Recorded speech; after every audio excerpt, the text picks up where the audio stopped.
NEET revision series में दूसरा chapter फिर क्वेश्चन इसकी प्रैक्टिस करेंगे जो कि excretory products and there elimination है, जो कि एनसीईआरटी बेस्ड के क्वेश्चंस होंगे। इसको हम लोग देखेंगे, बहुत ही इंटरेक्टिव होने वाला है। इसमें हमारा रिवीजन हो सकता है चैप्टर्स का। तो इसमें हम लोग अभी कुछ क्वेश्चंस इसमें कंप्लीट करेंगे और इसमें आप भी देखिए, इससे आपका रिवीजन होगा। तो स्टार्ट करते हैं, excretory product and there elimination. इसमें देखिए क्वेश्चन है, पहले ऑप्शंस हम लोग लिख रहे हैं। हाँ देखिए, क्वेश्चन है part of human kidney that has projection called calyces. तो देखो, कैलिसेस दो होते हैं, माइनर कैलिसेस और मेजर कैलिसेस। तो ये कैलिसेस पेल्विस वाले रीजन में आता है। अगर किडनी का आप इंटरनल स्ट्रक्चर पढ़ेंगे तो मेडला के अंदर के साइड में आप देखेंगे रीनल पेल्विस है, वहीं पे कैलिसेस होते हैं। तो इसका करेक्ट आंसर होगा फोर। इसका करेक्ट आंसर देखिए फोर बिल्कुल सही है। चलिए अब नेक्स्ट क्वेश्चन देखते हैं। Column of Bertini are present between. देखिए, column of Bertini basically cortical projections होते हैं जो फिंगर लाइक होते हैं और दो रीनल पिरामिड्स के बीच में होते हैं। तो ये एक तरह से कॉर्टिकल प्रोजेक्शंस है। तो इसका करेक्ट आंसर होना चाहिए रीनल, इसमें होगा कि रीनल कॉर्टेक्स एंड मेडुला नहीं है, रीनल पिरामिड्स। यानी कहाँ पाया जाएगा, तो दो रीनल पिरामिड्स के बीच में पाया जाएगा। तो करेक्ट आंसर होगा थ्री। तो देखते हैं करेक्ट आंसर क्या है। बिल्कुल सही है, करेक्ट आंसर थ्री है। नेक्स्ट क्वेश्चन देखिए। Glomerulus in kidney is found by. देखिए, ग्लोमेरुलस जो होता है वो अफरेंट आर्ट्रियोल्स, अगर आपको याद होगा, अफरेंट आर्ट्रियोल और इफरेंट आर्ट्रियोल के जंक्शन पे होता है। तो अफरेंट आर्ट्रियोल जिसका डायमीटर अधिक है वही चेंज होते हैं ग्लोमेरुलस में। तो इसका करेक्ट आंसर होगा कि अफरेंट रीनल आर्ट्रियोल्स। तो इसमें ऑप्शन देखिए दिया है फोर्थ वाला ऑप्शन। तो करेक्ट आंसर होगा फोर्थ। देखिए बिल्कुल सही है। अब नेक्स्ट क्वेश्चन देखते हैं। Medullary nephrons are. देखिए, मेडलरी नेफ्रॉन्स वो होते हैं जिनके लूप ऑफ हेनले बहुत ही लॉन्ग होते हैं और मेडलरी रीजन में पाए जाते हैं। तो ये with long loop of Henley वाले होते हैं और इनको जो ब्लड कैपिलरी सपोर्ट करती है उसको वासा रेक्टा कहते हैं। तो करेक्ट आंसर होगा इसमें फोर का थ्री। देखिए बिल्कुल सही है। नेक्स्ट क्वेश्चन देखते हैं। The glomerular capillary blood pressure cause filtration of blood through. तो देखिए, जो फिल्ट्रेशन होता है वहां पे बेसिकली पोडोसाइट लेयर, अगर आपको पता होगा, तो सिंपल स्क्वैमस एपिथेलियम होती है, बीच में बेसमेंट मेम्ब्रेन होता है और उधर इंडोथीलियम की मेम्ब्रेन होती है। तो दो इस तरह से तीन लेयर होते हैं जहां से ब्लड फिल्टर होकर के आता है रीनल ट्यूब्यूल्स के अंदर। तो थ्री लेयर्स होने चाहिए। कौन कौन से लेयर, तो आप कहते हैं एक ब्लड कैपिलरी का इंडोथीलियल लेयर हो गया, फिर इसके बाद बाउमन कैप्सूल में जो पोडोसाइट का लेयर है और दोनों के बीच में जो बेसमेंट मेम्ब्रेन है वो। तो करेक्ट आंसर हो गया थ्री। चलिए देखिए, करेक्ट आंसर थ्री है। अब नेक्स्ट क्वेश्चन देखते हैं। Which of the following occur in epithelium of Bowman capsule. तो एपीथीलियम ऑफ बाउमन कैप्सूल क्या होता है, तो देखिए इसमें आंसर दिया है nephrocyte, podocyte, neural cell, protonephridia.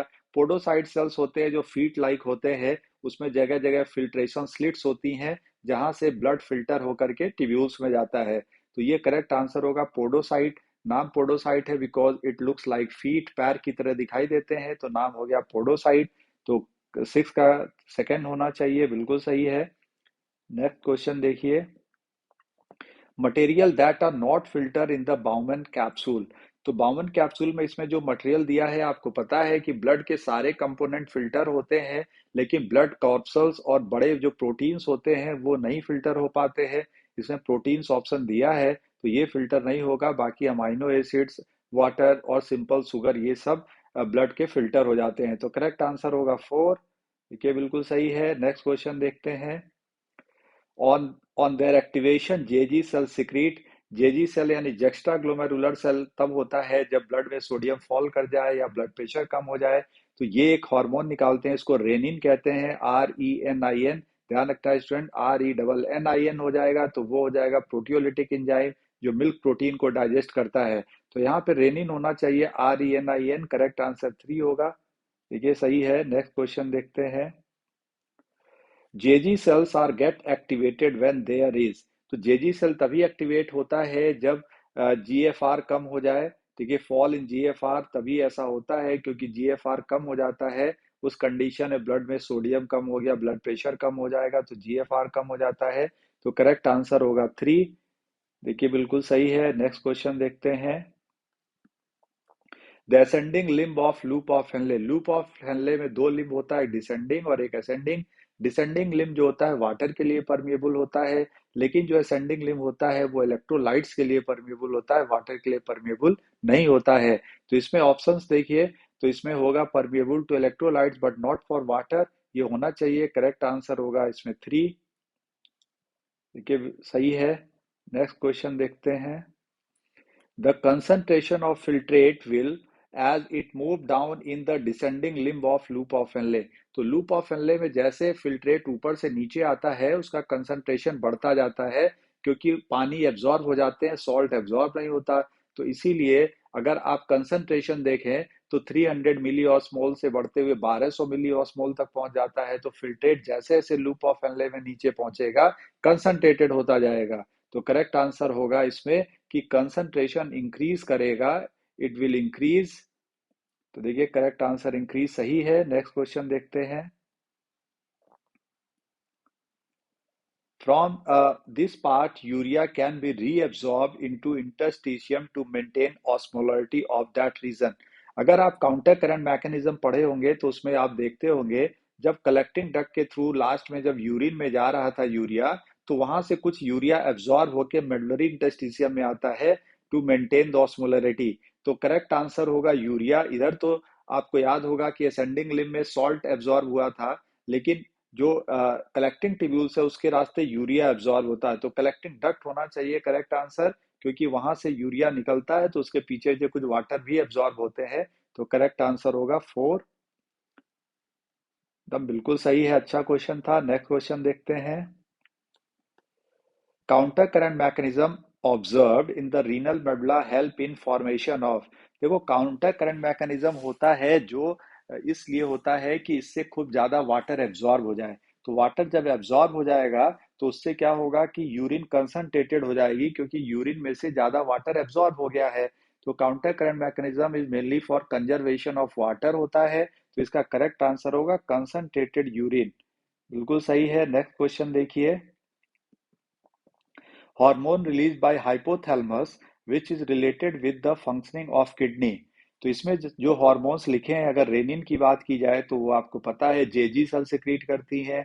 ANF जो होता है हार्ट की एट्रियल वॉल सिक्रीट करती है। वेसोप्रोसिन यही हाइपोथैलेमस का हार्मोन है जो पोस्टीरियर पिट्यूटरी से रिलीज होता है। तो करेक्ट आंसर इसमें वेसोप्रोसिन ही होना चाहिए। तो देखिए करेक्ट आंसर 3 बिल्कुल सही है। अब नेक्स्ट क्वेश्चन देखते हैं। ADH anti diuretic hormone, ADH क्या है? तो एडीएच एक वेसो कॉन्स्ट्रिक्टर है ये। तो ये पावरफुल वेसो कॉन्स्ट्रिक्टर है एडीएच।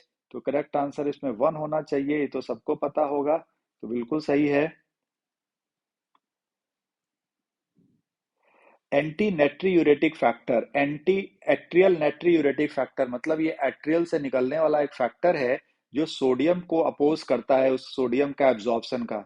तो सोडियम अगर एब्जॉर्ब नहीं हो रहा है तो जाहिर सी बात है ब्लड फॉल करेगा, ब्लड प्रेशर फॉल करेगा। और इससे क्या करता है, काम और करता है कि ब्लड वेसल्स को डायलेट कर देता है। तो आप एनसीईआरटी की लाइन आप देखेंगे, इसमें लिखा हुआ है कि ब्लड वेसल्स को डायलेट करता है, यानी वेसो डायलेटर है। और साथ ही साथ सोडियम के एब्जॉर्प्शन को कम करता है। तो 16 का इसमें होना चाहिए 1 कॉज वेसोडाइलेशन। बिल्कुल सही है। क्वेश्चन देखते हैं next. Urine of diabetes mellitus patient consist of. देखिए डायबिटीज वाले पेशेंट जो होते हैं उनके यूरिन में ग्लूकोज भी आता है और कीटोन बॉडीज भी आता है, क्योंकि फैट का ब्रेक डाउन होने लगता है तो कीटोन बॉडीज बन जाती है। तो इस हिसाब से करेक्ट आंसर होना चाहिए 4। 2 एंड 3 बोथ आर करेक्ट, ये भी सही हो गया। नेक्स्ट क्वेश्चन देखते हैं। Haemodialysis is helpful for the patient who are suffering from. देखो हीमोडायलिसिस एक आर्टिफिशियल किडनी कह सकते हैं, हीमोडायलाइजर मशीन जो कि हीमोडायलिसिस करता है, ब्लड को फिल्टर करता है अगर ब्लड में यूरिया की मात्रा बढ़ जाए। तो जब किडनी फेल कर जाती है तो उस कंडीशन में क्या होता है कि ब्लड में यूरिया का लेवल बढ़ने लगता है, क्योंकि यूरिया यूरिन के रास्ते निकल नहीं पाती है, ऐसे पेशेंट में यूरिन बनते नहीं है। तो उस कंडीशन में ब्लड में अधिक यूरिया होने को यूरीमिया कहते हैं। नॉर्मल 18 से 38 मिलीग्राम पर डीएल होता है यूरिया 100, लेकिन अगर यही 40 मिलीग्राम से अधिक हो जाए तो यूरीमिया कहेंगे। और वो आगे खतरनाक होता जाता है, फैटल होने लगता है, तो इसीलिए हीमोडायलिसिस कराई जाती है। तो हीमोडायलिसिस में ब्लड में क्या बढ़ना चाहिए, तो करेक्ट आंसर होगा यूरीमिया। बिल्कुल सही है। Formation of insoluble mass of crystallise salt in the kidney is called. देखिए जो ऑप्शंस दिए हैं इसमें वो बहुत क्लियर है, इसको रीनल कैलकुलाई कहते हैं, जो किडनी स्टोन्स। और किडनी स्टोन्स तीन तरह के होते हैं, फॉस्फेट का स्टोन हो सकता है, यूरेट का स्टोन हो सकता है, या ऑक्सलेट का स्टोन हो सकता है। ठीक है। जैसे ग्लोमेरुलोनेफ्राइटिस लिखा हुआ है, इसको ब्राइट डिजीज कहते हैं। इसमें क्या होता है, ग्लोमेरुलस में इन्फ्लेमेशन हो जाता है। यूरीमिया मतलब ब्लड में यूरिया लेवल बढ़ जाना, और रीनल फेल्योर मतलब किडनी फेल कर जाना। तो इस हिसाब से करेक्ट आंसर हो गया 3, renal calculi. Dialysis fluid consists of all constituents as in plasma except। देखिए ये डायलाइजिंग फ्लूइड होता है, वो बेसिकली जब डायलिसिस करते हैं हीमोडायलिसिस, तो डायलाइजिंग फ्लूइड यूज किया जाता है। डायलाइजिंग फ्लूइड इसलिए यूज करते हैं कि जो आपका टॉक्सिक ब्लड है, जिसमें नाइट्रोजनस वेस्ट अधिक है, और उस दूसरी तरफ डायलाइजिंग फ्लूइड लगाते हैं जो कि कंपोजिशन सेम होना चाहिए जो ब्लड का होता है। तो इससे क्या होता है कि जो टॉक्सिक चीज जो आपके नाइट्रोजनस वेस्ट ब्लड में होता है, वो निकल के उधर चला जाता है डायलाइजिंग फ्लूइड में, और फिर वो धीरे से मशीन उसको फिल्टर करके बाहर कर देती है। तो आप कह सकते हैं प्लाज्मा का सब कुछ सेम होता है डायलाइजिंग फ्लूइड में, इवन शुगर भी होता है, सॉल्ट होते हैं, सब कुछ, लेकिन नाइट्रोजनस वेस्ट नहीं होता है। तो करेक्ट आंसर इसमें 3 होना चाहिए। देखिए नाइट्रोजनस वेस्ट बिल्कुल सही हो गया। Vasa recta consist of blood capillary running parallel to. Vasa recta क्या होता है कि ये ब्लड कैपिलरीज हैं जो लूप ऑफ हेनले को सपोर्ट करती हैं और जक्स्टा मेडुलरी नेफ्रॉन में होते हैं। तो करेक्ट आंसर 21 का 3 होगा। बिल्कुल सही है। Study of the following statement. अब इसमें देखिए ऑप्शन दे रहा है, आपको सही ऑप्शन टिक करना है। Glucose is high threshold substance, बिल्कुल सही है। देखिए ग्लूकोज का थ्रेशोल्ड 180 मिलीग्राम पर डीएल होता है। इसका मतलब हुआ कि 180 मिलीग्राम तक ग्लूकोज अगर फिल्टर होके ग्लोमेरुलर फिल्ट्रेट में आएगा तो पूरा एब्जॉर्ब हो सकता है। नॉर्मली आपके फिल्ट्रेट में 120, 110 या 100 के आसपास ग्लूकोज रहता है, तो वो 180 से बहुत कम है, इसलिए एब्जॉर्ब हो जाता है। जब डायबिटीज होती है तब उस समय ब्लड में शुगर 180 से अधिक हो जाता है। उस कंडीशन में 180 तक तो किडनी एब्जॉर्ब करती है, बाकी सब यूरिन में आने लगता है। तो ग्लूकोज को हाई थ्रेशोल्ड कंपाउंड कहा गया है। हाई थ्रेशोल्ड उसको कहते हैं जो कंप्लीटली एब्जॉर्ब हो जाते हैं रीनल फिल्ट्रेट से। ठीक है। दूसरा है urine is concentrated in Henle loop, बिल्कुल सही है ये भी। Haemodialysis remove urea, uric acid, glucose and water, ये गलत हो गया, क्योंकि हीमोडायलिसिस से यूरिया यूरिक एसिड निकाली जाती है, ग्लूकोज और वाटर नहीं निकाला जाता, तो ये गलत ऑप्शन है। Plasma protein are filtered out by dialysis, गलत है, प्लाज्मा प्रोटीन भी नहीं फिल्टर होती है। तो इस हिसाब से करेक्ट आंसर 1 एंड 2 होना चाहिए। Let's see the answer. बिल्कुल सही है, 1 एंड 2 करेक्ट आंसर है इसका। The condition of accumulation of urea in blood is termed as, देखिए इसको यूरीमिया कहेंगे।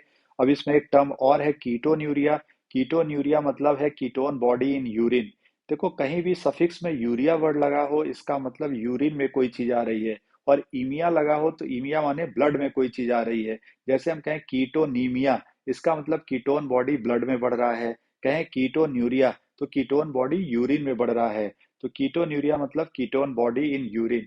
कीटोन बॉडी तीन तरह के होते हैं, एक होता है एसीटोन, दूसरा बीटा हाइड्रोक्सी ब्यूटारिक एसिड, और होता ऑक्सैलो एसीटेट। तो ये सब कीटोन बॉडी हैं, और यहाँ पे करेक्ट आंसर हो गया यूरीमिया, क्योंकि यूरिया ब्लड में बढ़ रहा है। अब देखिए क्वेश्चन है, ऑल ऑस्मो कन्फर्मर आर। देखो ऑस्मो कन्फर्मर क्या होते हैं, बेसिकली मैरीन वाटर इनवर्टिब्रेट्स होते हैं। ये क्या करते हैं कि एक्सटर्नल इन्वायरमेंट के अगेंस्ट अपने बॉडी का कंसंट्रेशन बदल लेते हैं। जैसे कि बाहर का अगर कंसंट्रेशन हाई है तो इनकी बॉडी का भी उसी तरह हो जाएगा।